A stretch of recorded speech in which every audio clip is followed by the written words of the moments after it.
ഓം നമോ നാരായണായ. എല്ലാവർക്കും നമസ്കാരം. അധികമാസ അമാവാസിയും മിഥുനം 1-ാം തീയതിയും ചേർന്ന് വരുന്ന സുദിനമാണ് 2026 ജൂൺ 15 തിങ്കളാഴ്ച. തിങ്കളാഴ്ച അമാവാസി വരുന്നതുകൊണ്ട് അത് സോമവതി അമാവാസി അഥവാ സോമ അമാവാസി എന്നറിയപ്പെടുന്നു. തിങ്കളാഴ്ചയും അമാവാസിയും മിഥുനമാസം 1-ാം തീയതിയും ചേർന്ന് വരുന്നതുകൊണ്ടും ഈ ദിനത്തിന് പ്രത്യേകതകളേറെയാണ്. അതിനാൽ അന്ന് ചെയ്യുന്ന ഏത് പ്രാർത്ഥനകൾക്കും ഫലമേറെയാണ്. സോമവതി അമാവാസി യഥാവിധി ആചരിക്കുന്നത് ആത്മപരിശോധനയ്ക്കും കർമ്മപാപങ്ങൾ അഥവാ കർമ്മഭാരങ്ങൾ പരിഹരിക്കുന്നതിനും പൂർവികരെ ആദരിക്കുന്നതിനും ഉത്തമമാണ്.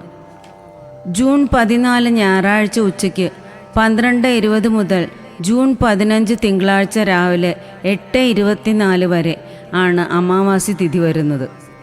അതായത് മിഥുന സംക്രാന്തിയോടൊപ്പം അമാവാസി തിഥി ആരംഭിക്കുന്നു. സൂര്യൻ്റെ മിഥുന രാശിയിലേക്കുള്ള സംക്രമണത്തെയാണ് ഇത് സൂചിപ്പിക്കുന്നത്. ഞായറാഴ്ച അതിരാവിലെ കുളിച്ച് ശുദ്ധിയായി സൂര്യഭഗവാന് ജലം സമർപ്പിച്ച് ഗൃഹത്തിൽ നെയ്ദീപം തെളിയിക്കുക. സൂര്യസ്തോത്രങ്ങളും മറ്റ് ദേവീ ദേവന്മാരുടെ സ്തുതികളും ചൊല്ലി പ്രാർത്ഥിക്കുക. തിങ്കളാഴ്ച പുതിയൊരു മാസം പിറക്കുന്നതിനാൽ ഞായറാഴ്ച വൈകുന്നേരം ഗൃഹം അടിച്ചു തുടച്ച് വൃത്തിയാക്കി രാത്രി കിടക്കുന്നതിന് മുൻപ് എല്ലാ മുറികളിലും ഒരു മൺചിരാതിലോ മറ്റു മൺപാത്രത്തിലോ കല്ലുപ്പ് വയ്ക്കുക. ഗൃഹത്തിലെ മുഴുവൻ വിപരീത ഊർജവും ഇല്ലാതാക്കുന്നതിന് വേണ്ടിയാണ് ഇങ്ങനെ ചെയ്യുന്നത്.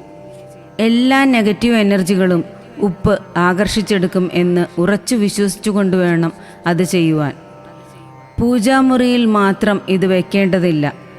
തിങ്കളാഴ്ച അതിരാവിലെ എഴുന്നേറ്റ് എല്ലാ മൺപാത്രങ്ങളിലെയും ഉപ്പ് അടുക്കളയിലെ സിങ്കിലിട്ട് വെള്ളം തുറന്നു വിട്ട് അലിയിച്ച് കളയുക. ശേഷം കുളിച്ച് ശുദ്ധിയായി സൂര്യന് ജലം സമർപ്പിച്ച് പ്രാർത്ഥിക്കുക. അതിനുശേഷം പൂജാമുറിയിൽ നെയ്ദീപം തെളിയിച്ച് പ്രാർത്ഥിക്കുക. ഈ ദിവസത്തെ പ്രാർത്ഥനകൾ കടബാധ്യതകൾ ഒഴിയാനും കുടുംബത്തിൽ ഐശ്വര്യം വർദ്ധിക്കുവാനും ഏറെ സഹായിക്കും. മഹാദേവനെയും മഹാലക്ഷ്മിയെയും പ്രത്യേകം സ്മരിക്കുക.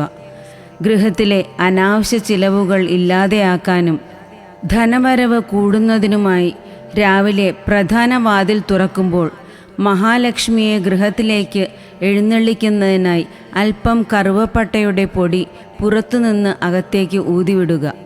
തുടർന്ന് മഹാലക്ഷ്മി അഷ്ടകം പോലുള്ള ലക്ഷ്മി സ്തുതികൾ ചൊല്ലുക. ദേവീക്ഷേത്ര ദർശനം നടത്തുകയും നെയ്വിളക്ക് സമർപ്പിക്കുകയും ചെയ്യുക. തിങ്കളാഴ്ച ആയതിനാൽ ശിവക്ഷേത്ര ദർശനം നടത്തി മൃത്യുഞ്ജയ പുഷ്പാഞ്ജലി, കൂവളമാല, നെയ്വിളക്ക് എന്നിവ സമർപ്പിക്കുക. ഇങ്ങനെ ചെയ്യുന്നത് വഴി ഗ്രഹപ്പിഴകൾ മൂലമുള്ള ദുരിതങ്ങളും ദോഷങ്ങളും മാറുമെന്നാണ് വിശ്വാസം. ഒപ്പം മുജ്ജന്മ പാപങ്ങൾക്കും പരിഹാരമാകും. അന്നേ ദിവസം കുടുംബക്ഷേത്ര ദർശനം നടത്തി വേണ്ട വഴിപാടുകൾ നടത്തുന്നത് കുടുംബത്തിൽ സർവ്വ ഐശ്വര്യങ്ങൾക്കും കാരണമാകും. പരദേവതാ പ്രീതി കുടുംബസമാധാനത്തിന് വളരെ പ്രധാനമാണല്ലോ. അന്നേ ദിവസം കുടുംബക്ഷേത്രത്തിൽ പോകാൻ സാധിക്കാത്തവർ ഒരു നാണയം ഒഴിഞ്ഞ് പ്രാർത്ഥിച്ചു വയ്ക്കുക. കുടുംബക്ഷേത്രത്തിൽ പോകുന്ന സമയത്ത് നിശ്ചിത വഴിപാടുകൾക്കൊപ്പം ആ നാണയം അവിടെ സമർപ്പിക്കുക.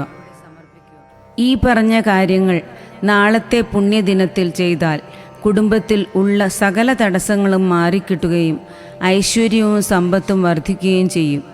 എല്ലാവർക്കും എല്ലാ നന്മകളും നേരുന്നു.